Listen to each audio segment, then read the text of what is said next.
أعوذ بالله من الشيطان الرجيم. بسم الله الرحمن الرحيم. فإذا نفخ في الصور فلا أنساب بينهم يومئذ ولا يتساءلون.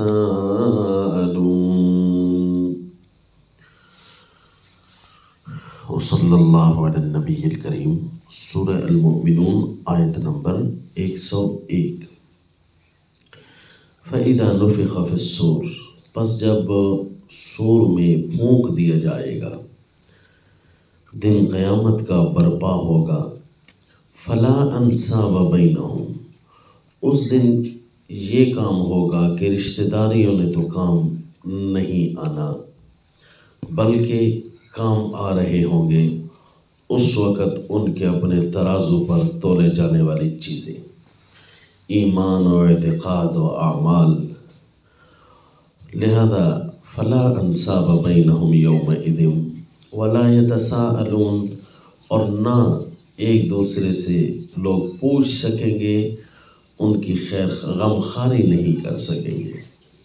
دنیا میں تو کسی کو کوئی دکھ پریشانی پہنچتی ہے، کہیں نہ کہیں سے کوئی نہ کوئی غم خاری کے طور پر پوچھ تو لیتا ہے، کر کچھ نہ سکے تو دن قیامت کر بھی کوئی کچھ نہیں سکے گا، پوچھ بھی کوئی نہیں سکے گا، بلکہ پوچھنا تو درکنار ایک دوسرے سے دور بھی بھاگے جا رہے ہوں گے، حالانکہ پہچان بھی رہے ہوں گے. قرآن میں ہے، سورہ المعارج آیت نمبر 10-11 میں ہے، وَلَا يَسْأَلُ حَمِيمٌ حَمِيمًا، گرم جوش دوست بھی اپنے دوست کو نہیں پوچھے گا.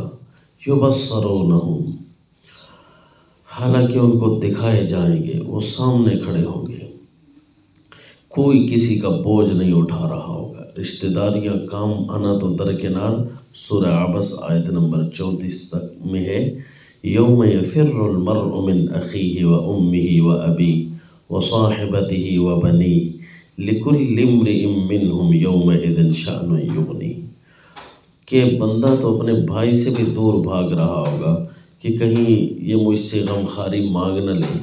اپنی ماں سے، حتیٰ کہ اپنے باپ سے، اپنی بیوی سے، اپنے بیٹوں سے، ہر ایک سے بھاگ رہا ہوگا، جن کے لیے دنیا میں سب کچھ چھوڑا تھا. حتیٰ کہ بعض اوقات اللہ کے دین کو بھی لوگ رشتہ داریوں کی وجہ سے چھوڑ دیتے ہیں کہ فلاں ناراض نہ ہو جائے. ایک دوسرے کا اتنا خیال، یہی دن قیامت ٹوٹ جائیں گے بالکل کہ کوئی کسی کا پوچھے گا بھی نہیں، کہ گویا میں اس کے لیے تو آئے ہی نہیں ہوں دنیا میں. تو رشتہ داریاں وہاں کیسے کام آئیں؟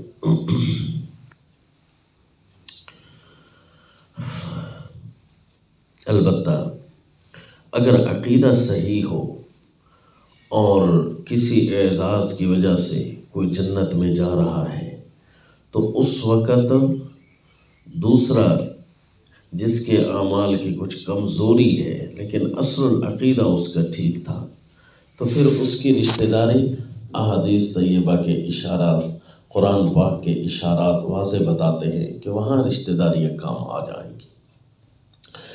وہ یہ کہ حافظ قرآن ہے، جنت میں جا رہا ہوگا تو سفارش کرے گا اپنے ان رشتہ داروں کے لیے جو عقیدہ تو ٹھیک تھا لیکن اعمال کی کمزوری کی وجہ سے مستحق نہیں پا رہے تھے جنت جانے کے، تو پھر ان کی سفارش کا حق ان کو دیا جائے گا.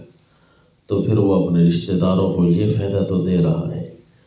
اور اسی طرح قرآن میں ہے، والذین آمنوا واتبعتهم ذریتهم بإیمان الحقنا بهم ذریتهم، جو لوگ ایمان لے آئے، عقیدے تو ان کے ٹھیک تھے، پھر ان کی ذریت نے ان کی تابعداری بھی کی ان کے حسن اعتقاد میں، تو پھر ان کی اولادوں کو اور رشتہ داروں کو ہم ایک دوسرے کے ساتھ ملا دیں گے.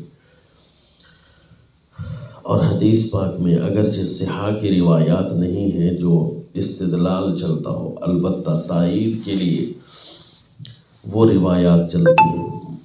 محدث فقیہ شامی نے بھی رحمہ اللہ، انہوں نے بھی ایک رسالہ بھی لکھا ہے کہ رسول اللہ صلی اللہ علیہ وسلم کی رشتہ داری اور آپ کے خاندان کا یہ اعزاز ہے کہ اصل العقیدہ صحیح ہے تو ساتھ رشتہ داریاں یوں کام آ جائیں گی، کیونکہ اس امت کے لیے جس طرح کہ ہر نبی کے لیے یہ تو کنفرم ہے نا کہ وہ جنتی ہوں گے، اور جن کو اپنی رشتہ داریوں کا پتہ ہوگا کہ ہم رسول اللہ صلی اللہ علیہ وسلم کے رشتہ دار ہیں، اسی طرح ہر امت اپنے اپنے نبی کے لیے، تو وہ اس وقت ان کو وہ رشتہ داریاں کام تو آ رہی ہوں گی۔ حدیث پاک میں آتا ہے،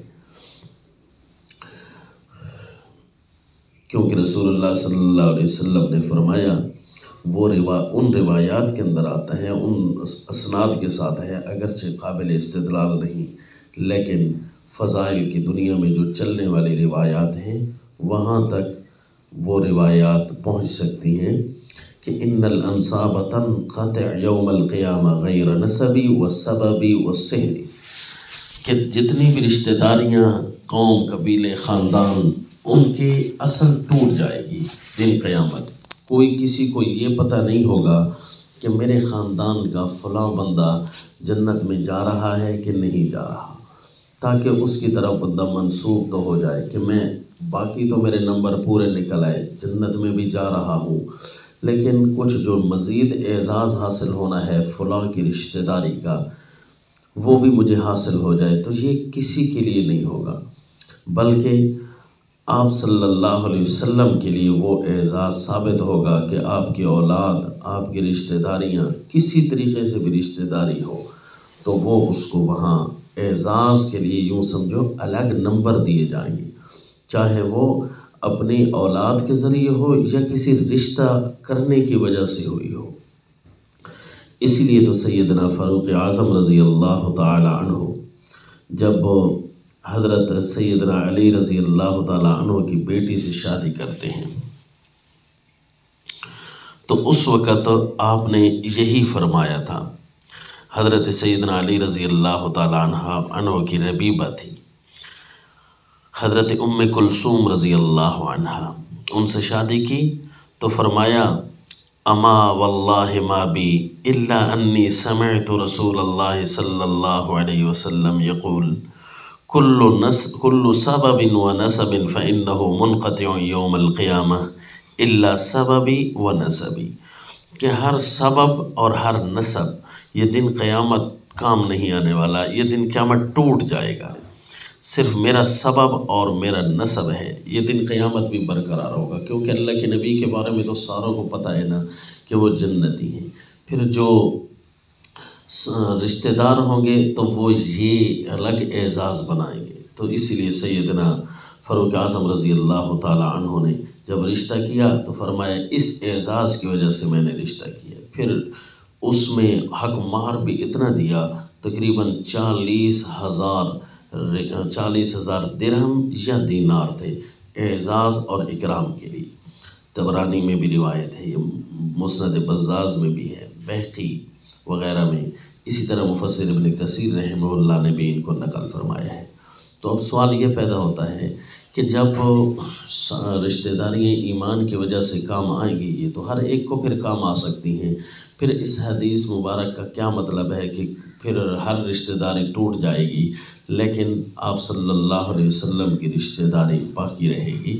تو اس کی وجہ یہ ہے کہ اگرچہ باقی لوگ بھی جنت میں جا رہے ہوں گے لیکن کسی کو نام معلوم نہیں، کسی کا اپنا دادے پردادے کا پتہ نہیں، کون کس حالت میں ہے یہ بھی پتہ نہیں۔ صحابہ اکرام رضوان اللہ تعالیٰ علیہ مجمعین کی اولادیں ہیں تو وہ اپنے نسب کو برقرار نہ رکھ سکی، تو ان کو یہ پتہ نہیں ہوگا کہ ہمارے باپ داداؤں میں یہ بھی آتے ہیں، تو جب وہ جنت میں پہنچنے لگیں گے وہاں تو سب کچھ کھل جائے گا، وہاں پر پھر اللہ ان کو الگ سے اعزاز دیں گے جو باقیوں کو اعزاز ملنا ہے۔ جنت میں تو پھر بڑے لوگوں کی باقیوں کی رشتہ داریاں بھی کام آنے لگ جائیں گی، جس طرح کہ سورہ طور قرآن پاک میں ہے، والذین آمنوا واتبعتہم ذریتہم بایمان الحقنا بہم ذریتہم۔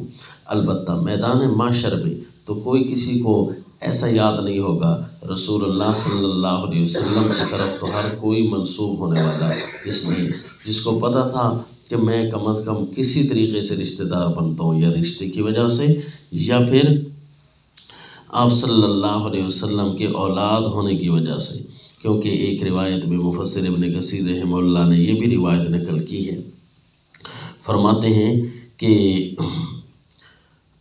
سألت ربي عز وجل ألا أتزوج إلى أحد من أمتي ولا يتزوج إلي أحد منهم إلا كان معي في الجنة فأعطاني ذلك. کہ میں نے اپنے رب سے مانگا کہ میں اپنی امت میں سے جس کی طرف شادی کروں، یا ہماری طرف کوئی شادی کرے میری طرف، تو وہ جنت میں میرے ساتھ ہو. تو اللہ تعالیٰ نے میری یہ دعا قبول فرمائی. تو چونکہ پتہ ہوگا نا، تو اس وجہ سے ہر بندہ آپ صلی اللہ علیہ وسلم کی طرف نسبت کر سکے گا جس نے جس طریقے سے رشتہ داری بنائی تھی. تو باقیوں کا چونکہ پتہ نہیں ہوگا، علم نہیں ہوگا، جن جن کا پتہ چلتا جائے گا پھر اللہ تعالیٰ ان کو بھی اس کا اعزاز دیتے جائیں گے. فلاں ولی، فلاں صحابی، فلاں اچھے آدمی، فلاں عالم، فلاں حافظ، فلاں شہید کی طرف فلاں منسوب ہو رہا ہے، اس کو پتہ ہے. تو پھر وہ باقیوں کا عقیدہ بھی ٹھیک تھا تو پھر اس کی رشتہ داری وہاں کام آئے گی. لیکن اگر اصل العقیدہ بھی ٹھیک نہیں ہے تو قرآن میں ہے فلا انصاب بینہم یومئذ ولا یتساءلون. یہاں پر نہ وہ پوچھ سکیں گے اور نہ ہی ان کو رشتہ داریاں کام آئیں گی، بلکہ کیا آئیں گے؟ ان کے اپنے وزن ترازو. فمن ثقلت موازینہ فاولئک هم المفلحون. جس کے ترازو بھاری ہو گئے تو وہ کامیاب ہو گئے. ومن خفت موازینہ فاولئک الذین خسروا انفسهم فی جہنم خالدون.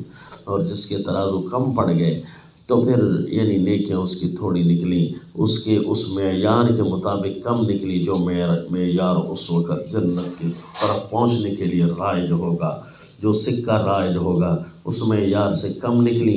فاولئک الذین خسروا انفسهم. یہ لوگ ہیں جنہوں نے اپنے آپ کو نقصان میں ڈالا.